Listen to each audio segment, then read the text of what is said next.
Guys, ഒരുപാട് പേര് എന്റെ ചോദിച്ചൊരു ചോദ്യമാണ്, നീ എന്തിനാണ് എപ്പോഴും ഈ ഡ്രസ്സ് തന്നെ ഒരേ ഡ്രസ്സ് തന്നെ എല്ലാ വീഡിയോസിലും യൂസ് ചെയ്യുന്നത്? കാര്യം വളരെ സിമ്പിൾ. അതായത് എന്റെ അച്ഛൻ, എന്റെ ഡാഡി, അതായത് കുടുംബത്തിന്റെ മാനേജർ, ആ പുള്ളി തന്നെ 2 വർഷം മുമ്പാണ് ആകെ ഒരു പുതിയ ഡ്രസ്സ് എടുത്ത. ആ ഡ്രസ്സ് എടുത്ത് പോരാഞ്ഞിട്ട് ആ പുള്ളി നമുക്കൊരു ഉപദേശം, നമ്മൾ എല്ലാ വർഷവും എല്ലാ ദിവസവും ഡ്രസ്സ് എടുക്കാൻ പാടി. നമ്മൾ ഒരു ഡ്രസ്സ് വാങ്ങിച്ച് മാക്സിമം ഉപയോഗിച്ച് അത് പഴം തുണി ആവണം, നമ്മൾ വരണവരെ പഴം തുണി ആവുന്നവരെ നമ്മൾ ഉപയോഗിക്കണം കേട്ടാ. കാര്യം വളരെ സിമ്പിൾ ആണ്. പിന്നെ ഞാൻ കല്യാണം കഴിച്ചിട്ട് ആ സിസ്റ്റം തന്നെ ഇങ്ങനെ ഫോളോ ചെയ്തുകൊണ്ടിരിക്കുന്നത്. അതായത് നമുക്ക് പഴയ തുണി, അതായത് അത് പുറത്തിട്ട തുണി പഴയതാണെന്ന് തോന്നുമ്പോൾ വീട്ടിലിടുകയും ആ വീട്ടിലിടുന്ന തുണി വീണ്ടും പുതിയതാണെന്ന് തോന്നുമ്പോൾ നമ്മൾ പുറത്തിടുകയും ചെയ്യും. അങ്ങനത്തെ സിസ്റ്റം നമ്മളെപ്പോലുള്ള മിഡിൽ ക്ലാസ് ഫാമിലിയൊക്കെ ഫോളോ ചെയ്യണത്.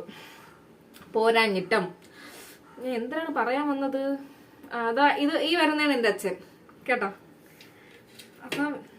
അപ്പൊ പിന്നെ നമ്മൾ എന്നും പുതിയ ഡ്രസ്സ് വാങ്ങാൻ നമ്മൾ ദേശീയ കുടുംബത്തിൽ ആരും അല്ല, നിങ്ങളത് മനസ്സിലാക്കണം. എല്ലാവരും ദേശീയ കുടുംബത്തിലെ ഫാമിലി പോലെ ആവാനും പറ്റൂല. ഓക്കെ, അപ്പൊ ഇത്ര എല്ലാവരും സംശയം തീർന്ന് ഞാൻ പ്രതീക്ഷിക്കുന്നു. Okay, by.